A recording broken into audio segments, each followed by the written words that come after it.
Вопрос такой. Петр I прорубил окно в Европу. В нынешних условиях надо ли его закрывать обратно? Спасибо. Да, Киша.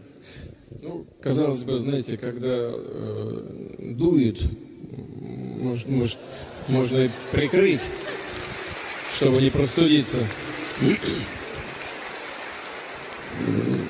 Но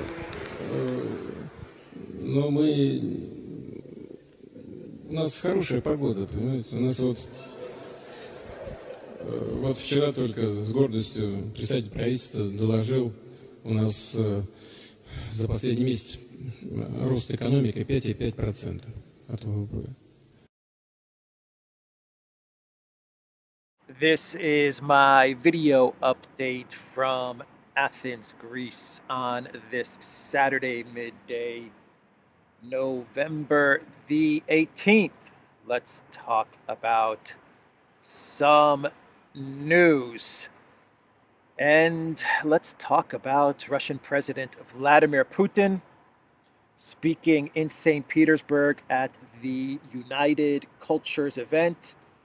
And Putin looked pretty happy. He looked very happy, actually. Very calm, confident, happy, taking questions, throwing out a few jokes here and there. And why would Putin not be relaxed, confident, and happy? Things are going very well for the Russian president and for Russia. The economy is set to grow at 3%.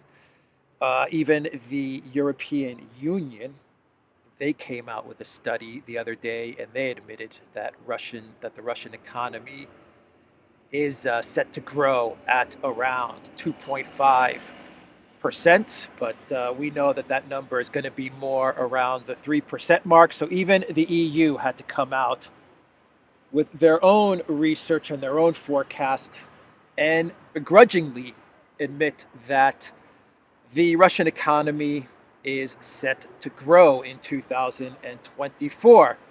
So of course the EU is going to announce a 12th sanctions package, because the 11th sanctions packages, they've worked so well. They've really worked super well on Russia. And Putin's approval rating is at 80%. This is the latest poll that came out for November. And I think this is a polling company, a Russian-based polling company, but even if it is one of the Western-based polling companies, his approval rating is going to be at around 80% plus or minus. So he's as popular as ever. And the military situation in Ukraine appears to be going well for the Russian military across the entire front line. It looks like Russia is now on the offensive, the big super duper counteroffensive that has failed, that has stopped. Though I have read some reports which say that the Ukraine military is trying to launch attacks at Rabotyne. And I was just like, ugh, Rabotyne, not Rabotyne again. Rabotyne for like the 47th time.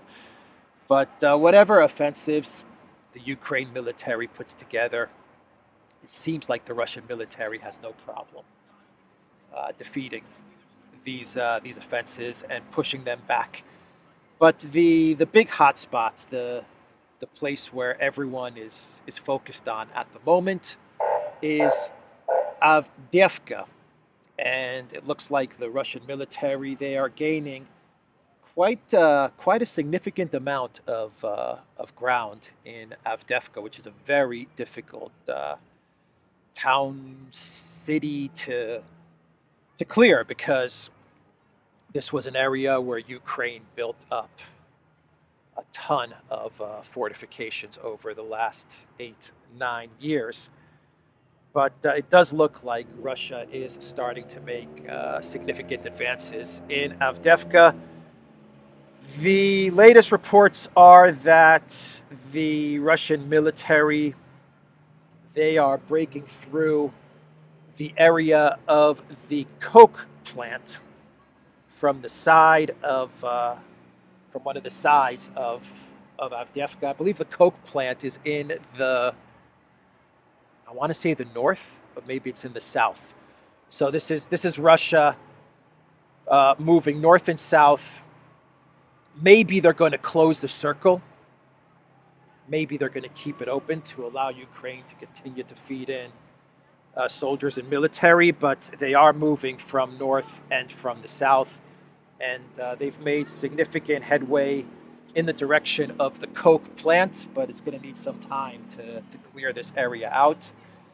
And I wonder what was going through Elensky's mind as he found out that Russia was about to capture and clear the coke plant in Avdeyevka.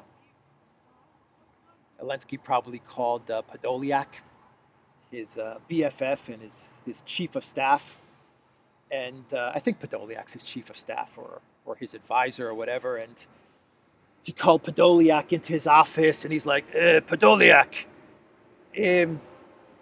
what's this news about coke plant? We are not going to lose the coke plant. I can't lose the coke plant, Podolyak. This is a plant that I can't lose. And Podolyak was probably like, Mr. President, it's not that kind of coke plant. What we're talking about is a factory that makes fuel from coal. That's what's meant by a coke plant. You can make coke from coal? This is possible? Where can we get some coal so I can make some coke? No, Mr. President. This is not coke. This is coke as a fuel. Yes, coke is fuel. I understand this. It gives me much energy. I couldn't resist. I couldn't resist. Every time I read the reports about, Russia clearing out the coke plant in Avdeyevka. That's where my mind goes. But it's not that kind of coke. Even the Institute for the Study of War, which is the think tank funded by, or run and funded by the U.S. government, I imagine, but run by Vicki Nuland's sister-in-law, I think, sister or sister-in-law. Anyway, it's the Nuland-Kagan family that has the ISW.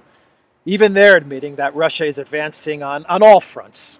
On all fronts. Russian troops advanced near Avdeyevka in Donetsk Oblast and Urozhanye in Zaporozhye Oblast, the ISW, the Institute for the Study of War.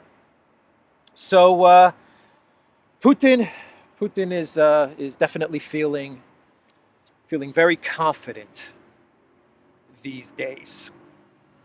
And Elensky, he's probably not feeling so good these days.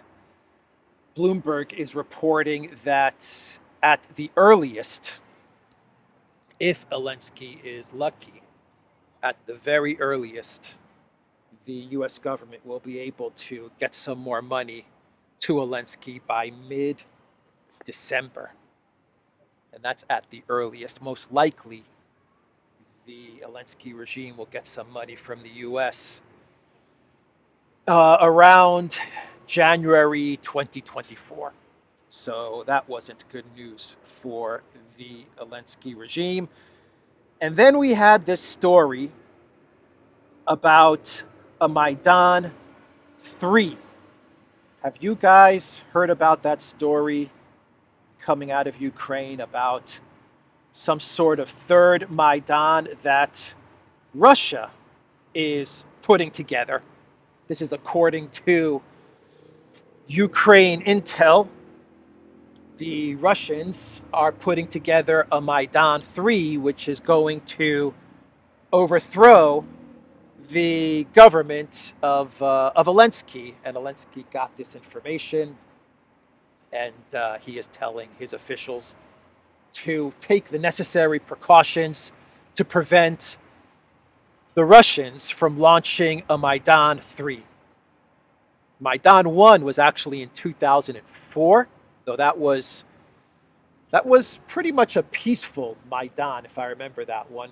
And Maidan 2 was in 2013, 2014. That was the US-EU sponsored coup, which was successful in removing Yanukovych. And now Elensky is saying that the Russians are planning a Maidan 3. And when I heard this, I said, you know, this is an admission from the Elensky regime. This piece of news, or maybe this piece of propaganda, you know, Elensky is very desperate to get media attention back on Project Ukraine. This piece of news or this propaganda is an admission that Maidan 1 and Maidan 2 were efforts, were coups to remove the government in Ukraine, because he's saying Maidan 3, that's what they're calling it. This is what, according to Elensky and according to the reports that we're getting, they're calling this a Maidan 3. This is not coming from Russia or RT or CNN or anything like that. The Elensky regime, they're labeling this a Maidan 3. So when they label this a Maidan 3, they're saying Russia's cooking up a Maidan 3, that's what we're going to call it, in order to overthrow the Elensky regime, in order to overthrow us, which is an admission that Maidan 1 and Maidan 2 were coups because they overthrew the government. Why didn't they label this something else, like, I don't know, Putin's coup to overthrow Elensky or something like that? I don't know why they decided to label this Maidan 3, why Ukraine Intel went with Maidan 3. Well, the name recognition, obviously. I think they wanted to piggyback off of Maidan 1 and Maidan 2. Everything is very cinematic with the Elensky regime, so they said, you know, Maidan has a lot of name recognition, so let's call this bit of news, this intel, this propaganda, let's call this Maidan 3. But, you know, Dmitry Medvedev, he put out a tweet, and he was thinking along the same lines, that this is an admission that Maidan was indeed a coup, and it did indeed overthrow the democratically elected, at the time, government of Ukraine. Here's the tweet that Medvedev put out. The head of Ukro-Banderistan has said that Russia is getting ready to launch an operation called Maidan 3 in Kiev, aimed at overthrowing him. Hell, upset the cart, exposed the plan. Everything was otherwise ready. The right people, tons of weapons, and Russian pranksters calling the fleet-footed grandma, Newland, to cook pies for Maidaners. Will have to adjust the groundwork now. P.S. Remarkably, the very name of Russians' cunning scheme, Maidan 3, shows that Kiev has admitted that the first two Maidans were nothing but coups, and all the talks about the legitimate will of the people is nothing but bullshit. Dmitry Medvedev, folks, he is, on social media, he is something else. Wow. An amazing statement, amazing tweet from Medvedev. So yeah, that was an interesting story. Maidan 3. Let's, before we talk a little bit about Biden versus Netanyahu, how about The Economist and their latest cover, their latest article, which has Donald Trump, I'm putting it on the screen right now, has the world, then has a shadow of Trump in front of the globe, And the title of The Economist's article is Donald Trump Poses the Biggest Danger to the World in 2024. What his victory in America's election would mean. Boy, the neocons, they are plenty worried about Donald Trump. Very, very worried about Trump. All right, let's discuss Benjamin Netanyahu versus Professor Joe Biden. The Guardian, they put out an article the other day with the title, Tensions Build Behind the Scenes Between U.S. and Israel Over Gaza. Now, I'm going to read you a bit from this article via The Guardian, but basically what this article is saying is that Biden is unhappy with Netanyahu, and Netanyahu does not like Biden. Now, me and Alexander, we did a video recording yesterday, and we tackled this very subject. The video on the Duran, I will put the video up either this evening or tomorrow morning. I'll see if I can get it up this evening. But we talk about this fight between Biden and Netanyahu, and Alexander made the point that he believes that the U.S., what the Biden White House is going to do in the next 2-3 weeks, is they're going to try to maneuver Netanyahu out of office. And why 2-3 weeks? Well, because the UN is starting to move towards a resolution, a binding resolution, which will call for a ceasefire in Gaza, and that's going to isolate the United States. It's going to make the U.S. look very bad, and it's going to, most likely, it's going to force Israel's hand to put together a ceasefire. The international pressure that is coming down on Israel for a ceasefire is getting stronger with each passing day. So let me read you what The Guardian said in this article, and we'll start with what the Israeli Foreign Minister Eli Cohen said with regards to the timeline of 2-3 weeks and the pressure that is being placed on Israel for a ceasefire. The Guardian says the Franken mission by Eli Cohen, Israel's foreign minister, on Monday, that Israel had 2 to 3 weeks before it faced significant diplomatic pressure for a ceasefire, may prove optimistic. It is said the IDF has prepared short and long-term campaign plans dependent on the political environment in which they operate. Similarly, the raid on the Al-Shifa hospital has not been seen in Israel and the American press as quite the slam dunk moment Biden presented. It was high risk and high reward in that it would, according to Israeli claims backed up by the U.S., reveal Hamas had indeed been using the hospital as a command and control center. Israel may legitimately argue it needs more time to search through a vast complex and dig deep beneath the building. But more time was the plea of UN weapons inspectors in Iraq in 2003, and eventually they drew an embarrassing blank. But Biden, a friend of Israel, but not of Netanyahu, has his own calculations to make. The U.S.'s strength is built on the quality and range of its international alliances, the so-called Shield of the Republic. That shield is looking battered to the extent that Iran, playing a canny diplomatic game, is broadening its friendships across the Middle East. Saudi Arabia, Jordan, and United Arab Emirates, no friends of Hamas, want this war over. Most worrying for Biden, so do the American people. A Reuters Ipsos poll showed 68% of Americans supported a ceasefire. So what The Guardian is saying in this article is that Israel is under a lot of pressure. 2-3 weeks is the timeline, maybe even sooner. The UN is moving towards getting a ceasefire, a resolution for a ceasefire. The international pressure on Israel is growing with each day. The foreign minister is saying maybe we have 2-3 weeks before we need to get a ceasefire in place. The Biden White House is not happy with Netanyahu, and they feel that Netanyahu doesn't really have a plan for what to do with Gaza going forward.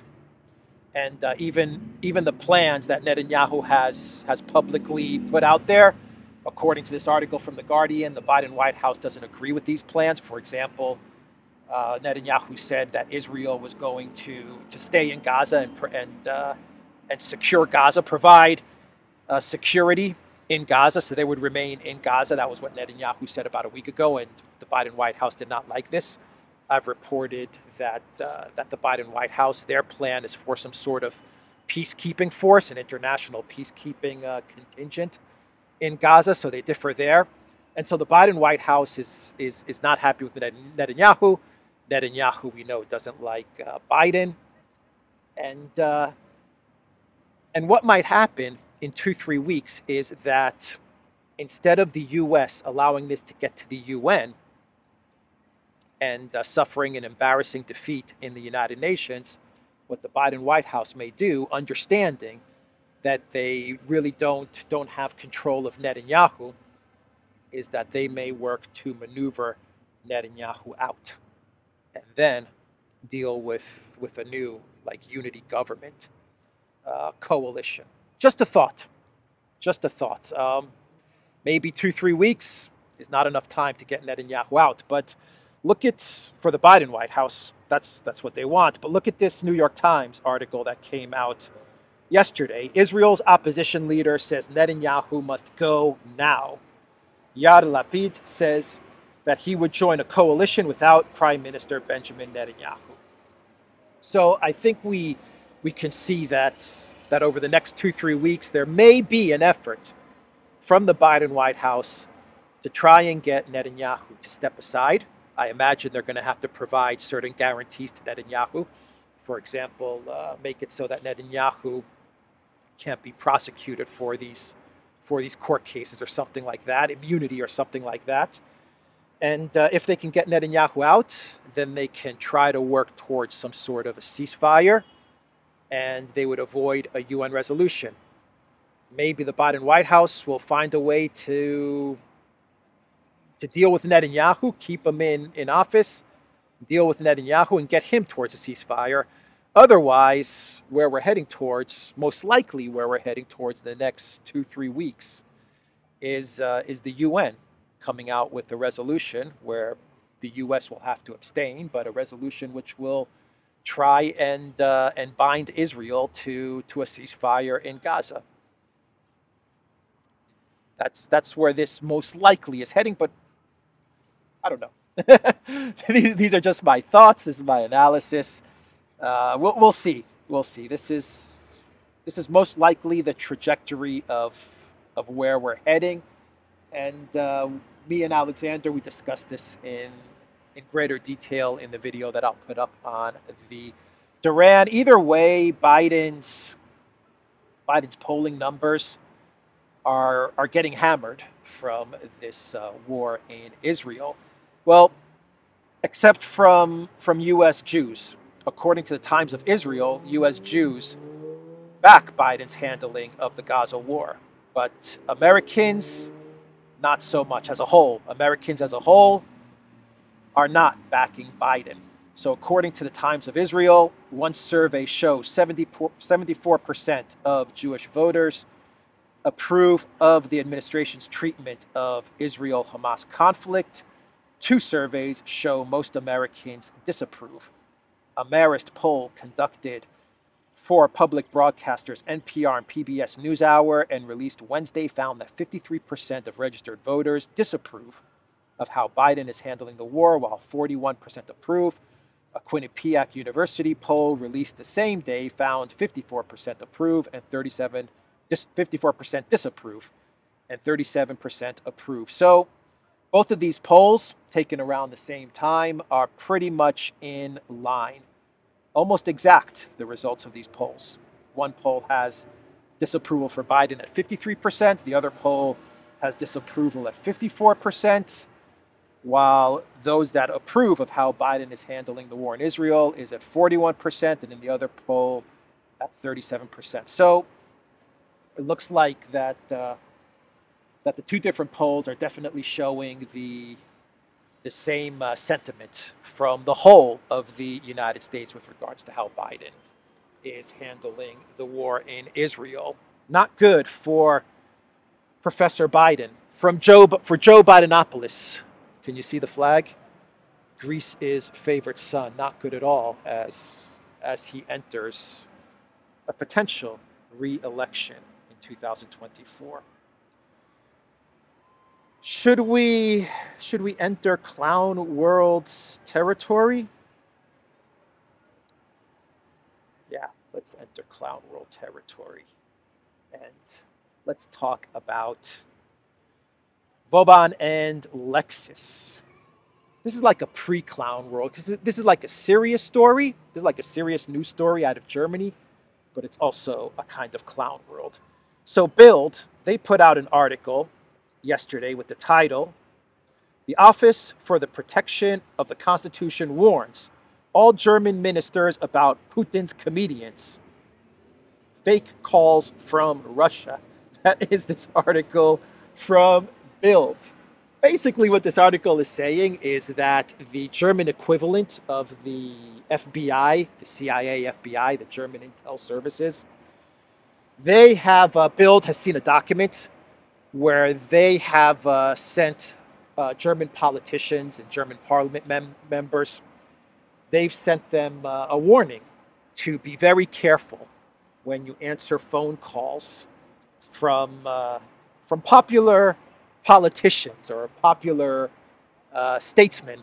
Be very careful answering phone calls, because most likely these calls are from Putin's comedians. Putin's comedians, Voban and Lexus. Let me see if I have some of what Bild is saying in this article. Oh boy, they're very upset with Putin's comedians, the German intel services. Here we go. German officials have been warned to be on their guard against Russian pranksters when answering phone calls, Bild reported.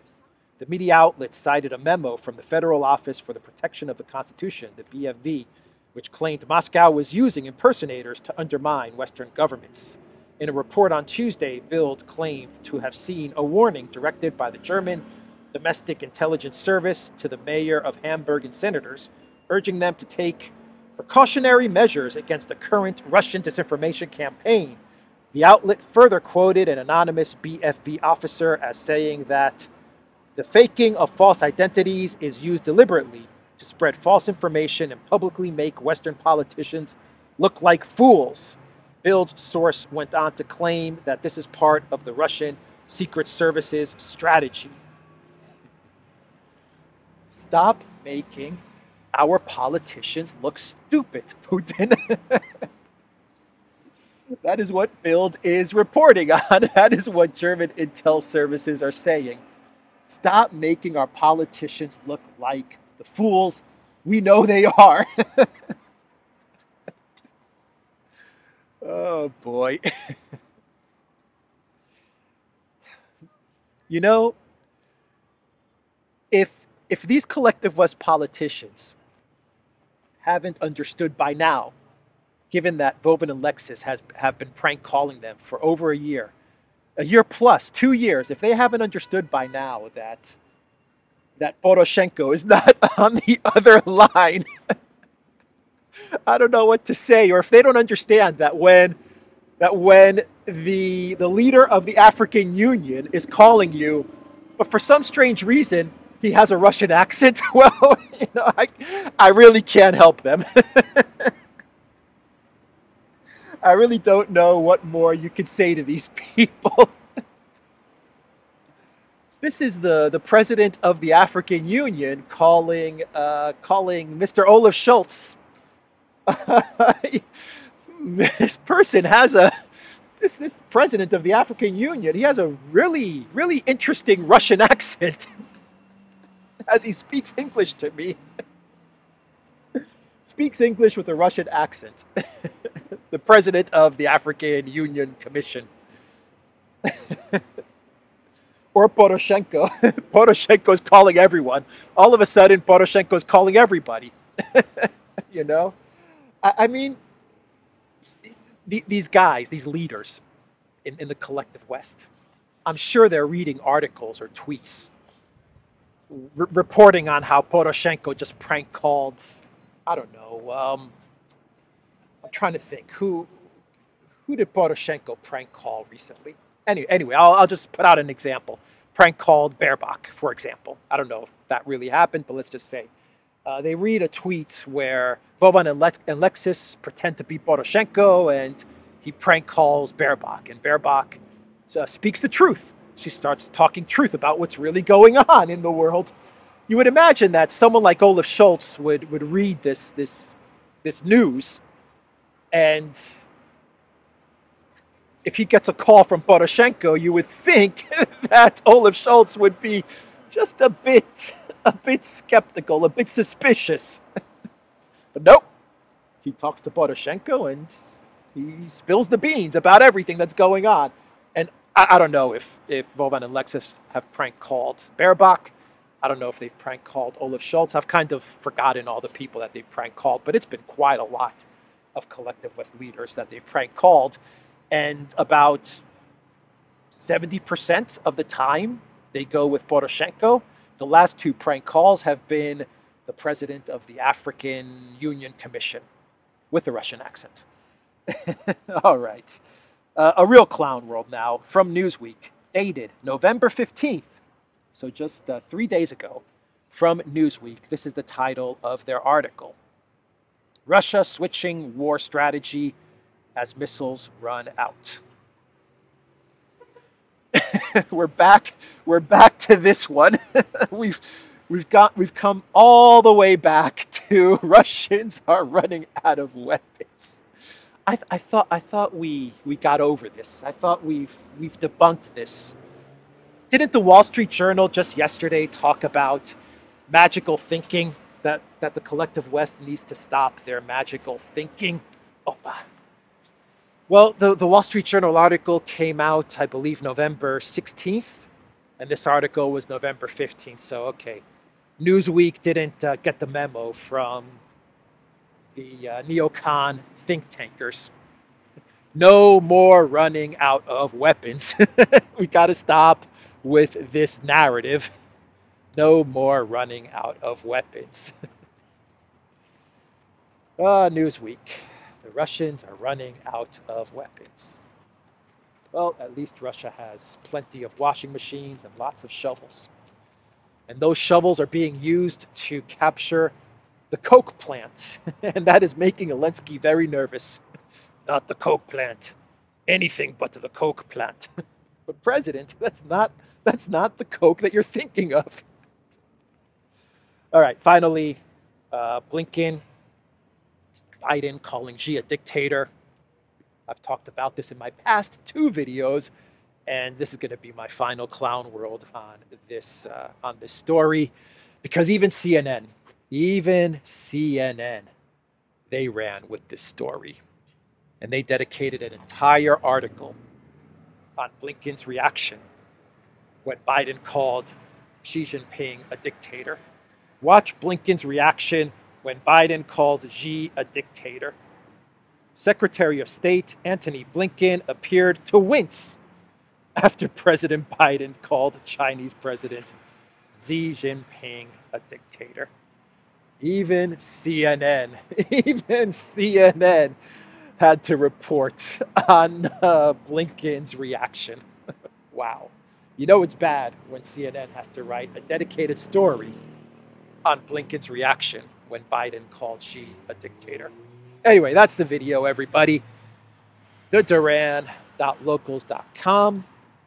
We are on Rumble, ODYSEE, BitChute, Telegram, Rockfin, and Twitter X. And go to the Duran shop. Look at the olive trees right here. 20% off. Use the code TheDuran20. Take care.